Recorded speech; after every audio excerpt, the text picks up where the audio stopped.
why get into this business? Why running a business is hard. It's not worth the money. I'll tell you that much. I don't think that's a reason to start your own business. I could make a lot more money being an executive of another company, running teams. If you don't have a good reason that you want to run this business, like maybe you're a felon and that's all you can do. Like me, sure, go out and do it. That's maybe a good reason. Maybe you just love coffee. You want to start a coffee shop. All right, that's good. My why is about my personal tragedy, and that's really clear. But if you want to start a business just to make money, you better second guess yourself. You better do that customer research. You better know that there's a market that's hungry for it, or you're going to kill yourself trying to make a buck. And making a buck isn't worth it. Life is too short to just make a buck. You got to enjoy it. It's got to have purpose.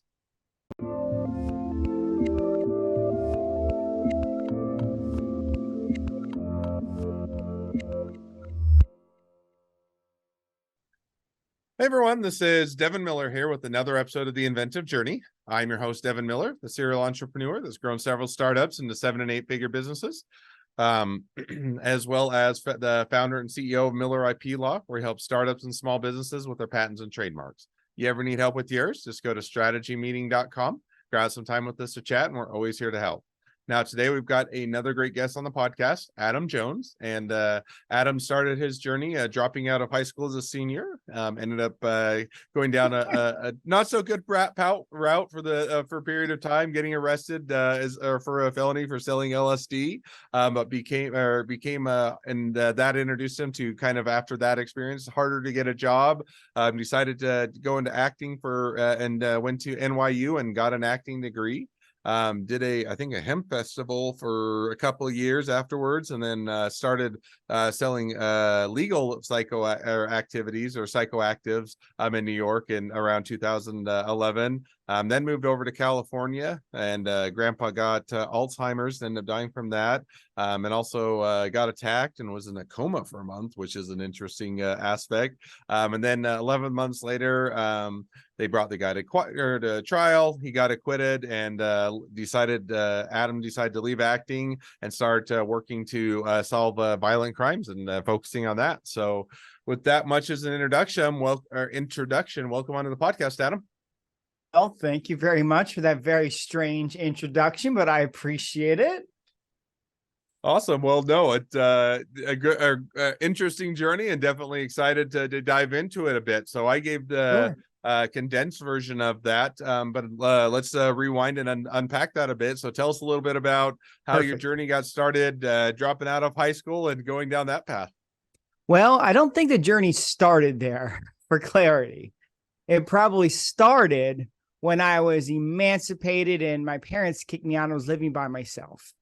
I was homeless for a little while, and then I dropped out of high school. It depends what journey, because there's so many strands in a person's life. Does your marriage start when you're married? Does it start when you first meet? Does it start when you are first interested in girls or boys? There's so many strands in a person's life, but the entrepreneurial strand in some ways started even earlier than that, when I started to sell bracelets that I made on the Catholic school, grade school playground, until the nuns shut me down. And they said it was a RICO act and they had to shut me down. It's in the news, so, I'm pretty familiar with it. No, I mean, if you're going to start entrepreneurial journey, it started back there. And then when I was 10 years old, I started going to auctions and buying box lots for 50 cents, like 20 boxes of junk nobody wanted. Before I would leave there, we'd make $10.50 off those 20 boxes. And then I would take whatever I thought was valuable and have a big yard sale every year. By the time I was 11 or 12, and now this is 91, 92, I made $250 one year, which is 1 year old. So I guess the entrepreneurial journey started all the way back there. I've always found a way to make my own way in the world. Hmm. So now you start out, you're kind of making your own way, going through that high school. Things went a little bit off track. Ended up getting a felony for selling LSD. But then I think that from that point, kind of pivoted because if I remember our conversation, with that as on the bit of the record, makes getting a job a bit harder and kind of puts a bit of a stumbling block there. Is that right? It's impossible to go in the professional field that, I might have been destined for. I think I would have made a really good professor, medieval history, perhaps. I'm still a history nerd. And in college, I took some electives in history and performance art in history, to be specific. So I was very good at acting. People told me. So I thought, well, maybe I'll do this, because that is an entrepreneur in itself. And nobody can tell you you can't do it. You're very seldom not going to get the job. In fact, you might get the job in many instances because you were in prison for 4 or 5 months. No, fair enough. It does. I like both. It gives you kind of an entrepreneurial option, as well as kind of addresses the issue of, hey, a lot of professional settings that kind of hampers it, and so why not go a different direction? So you went off. I think you went off to NYU and got an acting degree, and then went into acting. Is that right? That's right. Yeah, I went to community college for a couple years because I could afford that, and then I got from NYU, helped fund some of it. Went to NYU for the last 2 years. Oh, and school was easy then. I graduated summa cum laude because by the time I got to NYU, all my core credits were already done. And all I had basically had to do was act. And I'm good at that. So, I act, and my teachers are like, wow, that is amazing. I'm like, well, yeah, this is easy for me. So just A's pretty much through the whole part of NYU. So I look really smart on paper.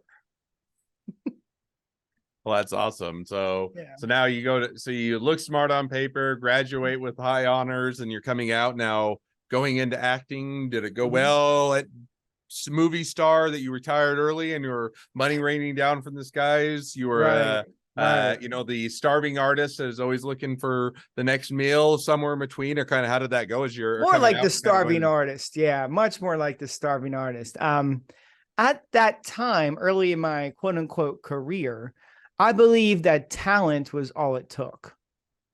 I believe that being exceptional at your job was what it took to get a job. Well, I was wrong. The business of acting, show business, is nothing like the art. Nothing like it at all. It's about who, it's really nepotism in a nutshell. But I kept trying. My closest opportunity was I was cast to be in the movie that Shia LaBeouf and Channing Tatum, a breakout movie. So I was cast being this movie. I heard it was on hold. This was like 2004. Guide to Recognizing Your Saints, which ended up winning Best Ensemble at Sundance in 2006, I believe. And then I'm walking between subways on the 6th and 7th Avenue trains in New York, and I walk by a poster that says A Guide to Recognizing Your Saints. I'm like, what the fuck? I immediately you got to be kidding me. This is insane. Well, I go back to the writer director and learn that they had moved the production from New York City, where he was born, to LA. And, that's how they ended up casting it. And then those people became movie stars, and I did not. I have a comedic beef with LaBeouf, and I just think it's funny. But at that time, I was so hurt by it because, my talent didn't matter. It just mattered who I knew and whose ass I kissed, and I'm not very good at that. So again, entrepreneurship. So when I learned that, I started to learn that acting is not a career at all. It's a lifestyle. So now you say, okay, I've got into acting, tried that out. It's a lifestyle, and also it's a, a bit more involved, and not quite necessarily what you were thinking it would be. And I think around that time you also started to or get into, or after that you started a hemp festival, and also selling legal psychoactives. About that time. Yeah. So I left New York City in 2008, taught acting in my hometown of Hanover, Pennsylvania. And then 6 months later, the housing crisis brought the entire economy down. And because I had been teaching acting to children and sometimes adults since 2004. So that was like kind of one of my side hustles, one of several side hustles. Because again, I didn't work for anybody. It was all side hustle.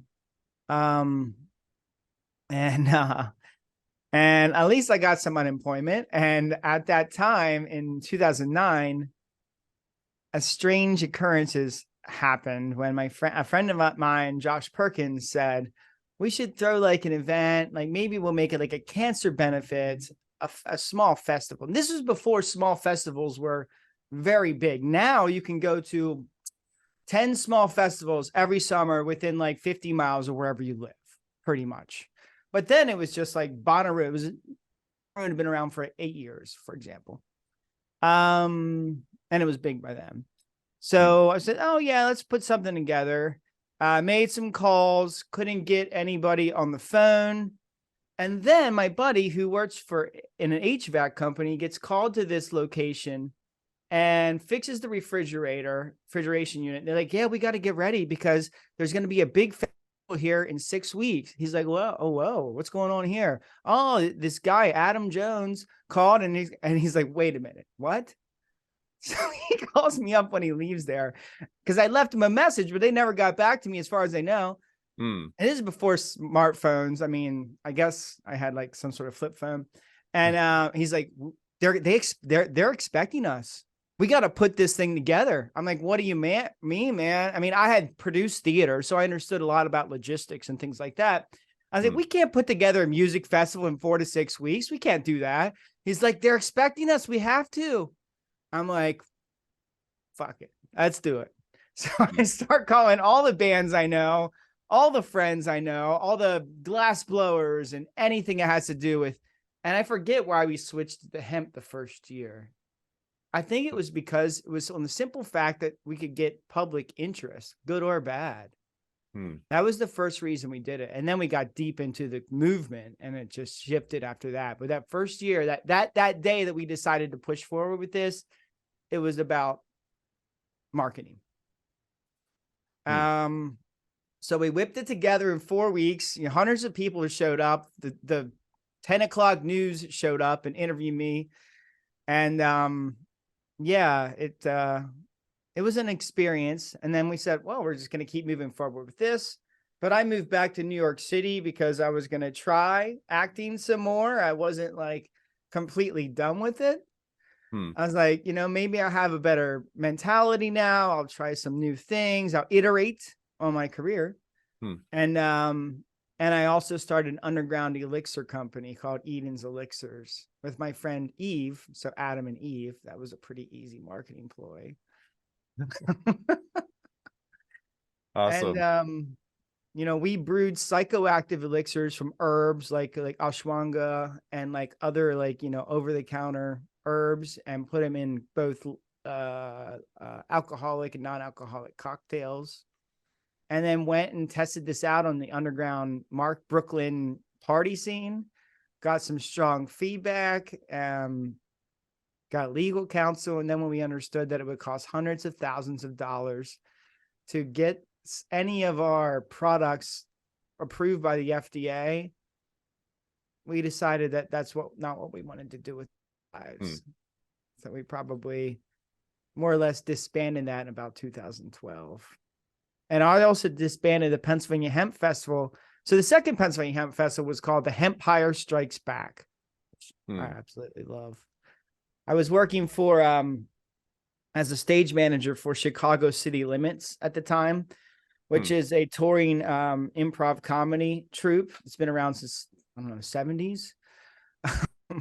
Long time. And you know, those comedic geniuses helped me come up with it. Oh, that's awesome. So sounds like, kind of jump back and forth a little bit between acting and continuing with the psychedelics as well as the festivals. And I think around that time as well, you had a grandfather that was getting Alzheimer's, and you also ended up having or getting, I think it was mugged or whatnot, and going into a coma for a month. We'll skip forward a little bit. Absolutely. So I went to California. I thought I was done with acting. I was just going to go out there and get a brand new job. But within 2 weeks, I was in another play. Because sometimes it's a bug. You can't shake it. And then I was really, really enjoyed it. I love this theater company. And for the next 2 years, I was in like 4 plays a year. And, running sound and lights and directing and helping build sets. I'm not really much of a set designer. But I'm a pretty good lighting designer. And so I did that for a couple years. And then I found out my grandfather had Alzheimer's. And my grandmother, she would have been, who's in the other room now, I'm caring for her like right now. Her dementia just got worse on Saturday, and now she needs full-time care or somebody at least nearby. So she's one over on the other side of that wall. In any case, in 2014, I moved back to Hanover, Pennsylvania to care for my grandfather, because my grandmother must have been already in her 80s, probably 84. She couldn't care for him. She certainly couldn't take care of him, wipe him, he's and flip him over for the next 2 years. And he was my best friend. The only reason that I even went to NYU and wasn't shot on the streets is because he helped me do that.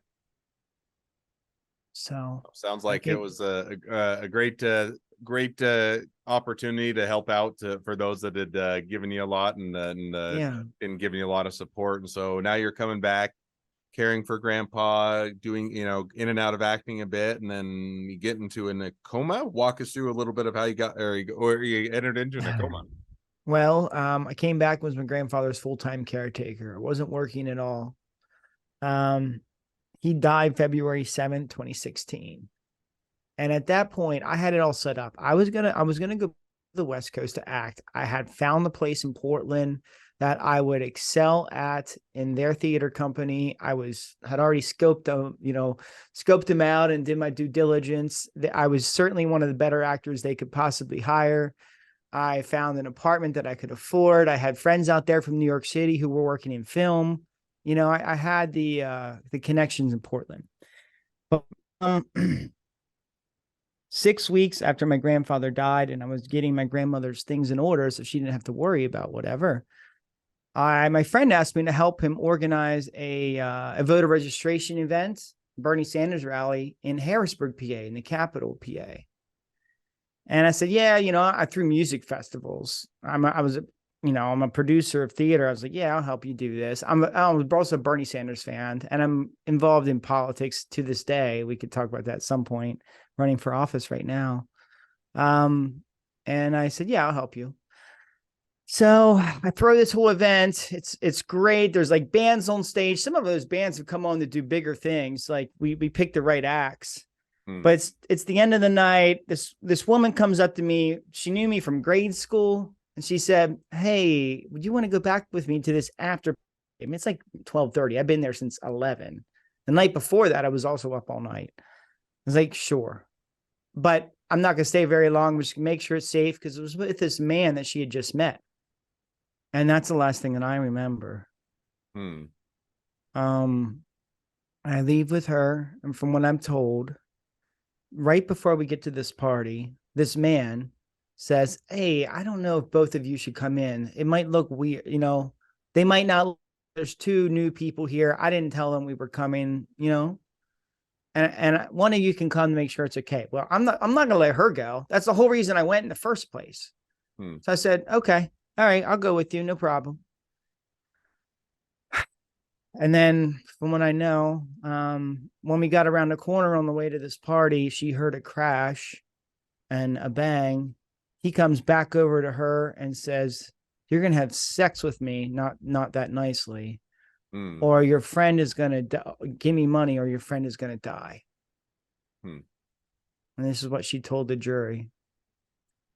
And she said, "What do you want? I'll give you anything you want. Help me get him to the car." Right.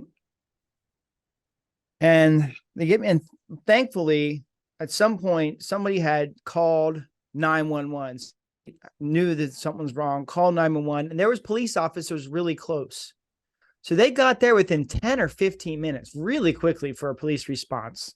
I mean, I don't know if you know about it. I know about it a lot now, but usually it's over 10 minutes. And they put me in a car. The police arrive. They arrest everybody. The ambulance rushes me to Hershey Medical Center, Penn State Hershey Medical Center, which is best hospital in northern Pennsylvania. Anything in Pennsylvania, anything in the center of the state, it's the best hospital. And they do a craniotomy. They take my skull off. Actually, right now you can see that hole because I have my hair back. I just got out of the shower. You can see a hole right there. I still have 3 holes in my head. They took my skull off so my brain could swell. I was unconscious. I was bleeding out of my nose and my eyes and my mouth and my ears. And I was in a coma for about a month, and everybody thought I would die. When I talked to the police officer who was there the first time, she said, "I really didn't think you would make it, man." It looked like it was going to be a murder. And so yeah, all the people that were there were arrested and separated and gave their stories. And then about 3 weeks later, I woke up and I remember my friend Lucian standing at the foot of my bed. And this is the first thing I remember. And he says, if you were with me, or if you're ever with me, this is never going to happen again. That was a nice thing to hear.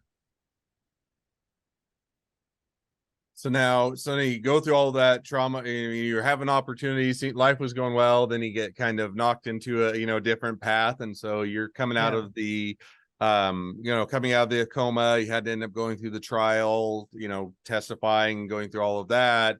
And then if I remember right, kind of towards the end of the trial, the guy got acquitted, didn't end up getting, any sort of punishment or anything of that nature. And that set you on the path to looking to start to do work in solving violent crimes or to address that issue. Yeah, that's why I am here on this podcast. All the way through the recovery and inpatient therapy, and they put my skull back together. Even though I still got these couple holes, my skull is back on. I thought that, justice is going to be served. He was caught, covered in my blood, had my money. I'd already rifled my pockets, had my money in his pocket. And I would just, put my life back together, heal, go back to Portland, follow my path. And then on the 3rd day of the trial, the jury comes back and they say, not guilty. And that's when my life changed course. When I heard those words, something fucking clicked inside my head. And I didn't know why or what, but I knew that my life is not going to be the same. And that's where we are now. So now walk us through, just kind of give us an idea. So because you're working now and kind of focusing left acting a bit and working to help to assist or solve or address the violent crime issues. So kind of what are you doing, what direction does that put you on, or what are you doing, and kind of, or what are you up to now? Okay. So my goal is to solve the problem that happened to me. I don't want people to suffer from the violence that happened to me. That's my life's mission. I spent a year doing research, another year incorporating, building a small team, and then the next few years building a prototype. Towards the end of the pandemic is when we finished our prototype. I was living on couches on a 40-year-old sailboat without a toilet, and just pinching pennies to get to the prototype stage. We did. We built a prototype. It works completely functionally. It was on the app in the Play Store as we were looking to raise a pre-seed round of money.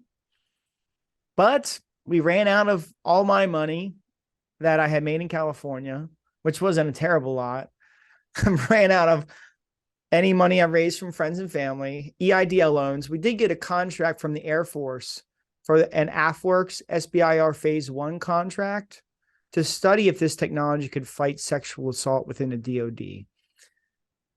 But the Air Force doesn't want to really change that problem. In fact, we were blocked at almost every level. Even SAPR, the Sexual Assault Prevention and Response Office, were told by their superiors not to speak to us. And that's exactly the office we should have been speaking to. I found workarounds. I found allies within the military who worked to get me the help that I needed, even met some generals and MAGECOMs, but wasn't able to move on to SBIR Phase 2 yet. Anyway, so we built the prototype. It fully functioned, but we ran out of money to test it because this is not a game. It's not Tinder. It's not, Plants vs. Zombies, which I'm playing on my phone. It's life and death. This is the difference between you going home to your family or not. So I pulled the plug on it in November as I looked for equity partners and development partners. And recently, and I've been through several accelerators that did fund us a little bit of money, but it wasn't enough to take us all the way. Stacks, Conscious Venture Labs, Global Startup Accelerator, Together International. But just recently, I did find an equity partner based in the Balkans, but who's passionate about solving this problem and has not only venture capital arm, but a development arm. So they can invest, which was what it's going to cost, about $80,000 in development resources to help us take the product to market. So that's where I'm at right now. It's a good thing. I think when I first messaged you, I had still known this, but where we are right now is we have a bunch of LOIs for distribution partners, including National Disability Institute, small businesses that train women in safety, it's Hard Candy Self-Defense. Looking to get an LOI probably next couple of days from York County Safety Collaboration, where I live in York County, Pennsylvania, the Juicy Red Center of Pennsylvania. And then we have distribution partners. So the next stage is to finish the development, provide it to the people that we want to help through these distribution partners, and scale. And then I'll be on your next podcast about scaling. That's awesome. Well, I'm glad that, or sometimes I think that you get the misconceived notion that, hey, you have a great idea and it's going to be an overnight success and money's going to rain down from the skies and everything's going to be perfect. And love hearing that, hey, that you do hit the stumbling block. Sometimes you run out of, the runway, or you run out of cash flow, and then you have to figure out how to be scrappy or how to approach that and kind of what that looks like. And sounds like continuing to figure that out and gain some traction. So that's great. So thanks, Devin. It's my life's mission. It's not just a job. It's my mission. Absolutely. Well, so now as we are reaching towards the kind of the present day of the journey, it's always a great time to transition to the two questions I always like to ask towards the end of each episode. So we'll jump to that now. So the first question I'd like to ask is, along your journey, what was the worst business decision you ever made? And what did you learn from it? Well, I'm going to pick this up from what you just said about, you said you expect to just, you have a brilliant idea and just knock it out of the park and be a billionaire overnight. Well, I have run small businesses, but I've never tried to build a technology company. So that's what I had thought. I thought I'm going to knock this out of the park. Why is nobody doing this? This is obvious. It's fucking obvious, right? So that's where I messed up. I should have done customer research. I should have done more competitive research. I bet I wasted 2 years, including money to survive and building a team, building a product that was not valuable. Now, there was a problem. Many people go into entrepreneurship and build a solution for a problem that doesn't exist, but there was already solutions out there for the problem and they hadn't had traction. So if I would have done that research early, and this is for very idea stage founders, but that's probably the worst business decision I made because I'm still in an early stage, right? I can think of other bad decisions I made, but the worst decision I made in this early stage was not doing that early customer. But I learned how to do that. I had never been in this startup space. I threw a music festival in 4 weeks. I saw something, went out and achieved it. That is not what this technology startup is. I've had to learn a lot. No, I think that that's definitely something that you often learn along the way, and it's easy to make a mistake. And I think that, you kind of get that idea that, it all only takes an idea, and ideas are certainly an important part of it. But then you also get to learn that, hey, there's a lot that goes into a business in order to keep with and make it successful. So great mistake to learn from. Second question now that I'd like to ask is, so now if you're talking to somebody that's just getting into a startup or a small business, what would be the one piece of advice you give them? I've already said about customer research and market research. Why get into this business? Why running a business is hard. It's not worth the money. I'll tell you that much.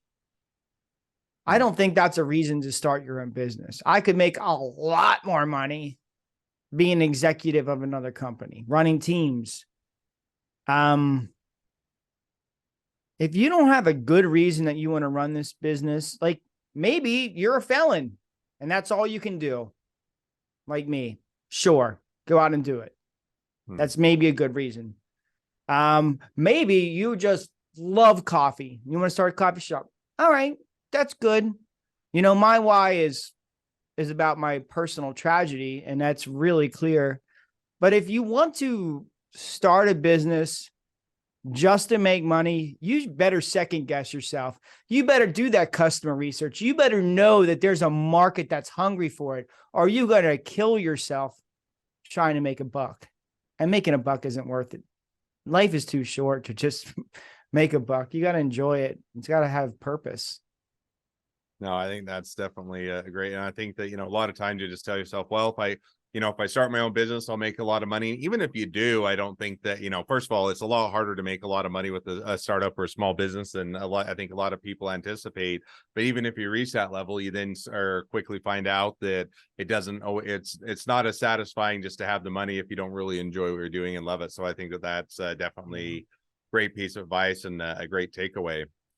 Well, now as we are wrapping up the podcast, if people want to reach out to you, they want to be a customer, they want to be a client, they want to be an employee, they want to be an investor, they want to be your next best friend, any or all of the above, what's the best way to reach out to you, contact you, find out more? I'll give you my email, adam.jones, JONES, @zeersafe.com. That's Zebra, Echo, Roger, SAFE. Awesome. Well, I definitely encourage people. Oh, go ahead. I'm sorry. 1 sec. Tried to stop myself mid-sentence. Well, while you're doing that, I definitely encourage people to reach out, make a connection, make a new best friend, and support a great business. And so with that, thank you again for coming on the podcast. It's been fun. It's been a pleasure. Now, for all of you, the listeners that are out there, if you have your own journey to share and you'd like to be a guest on the podcast, we'd love to have you. So just go to inventiveguest.com, apply to be on the show. A couple more things as listeners, make sure to click share, subscribe, leave us a review, and helps us to reach even more startups and small businesses to help them along their journey to success. And on that note, if you ever need help along your journey with patents, trademarks, or anything else for your startup or your small business, just go to strategymeeting.com, grab some time with us to chat, and we're always here to help. Thank you again, Adam, for coming on the podcast, and wish the next leg of your journey even better than the last. Thank you. I'm never going to quit moving forward. I'll keep getting off the ground. Absolutely. That's a great attitude. So awesome.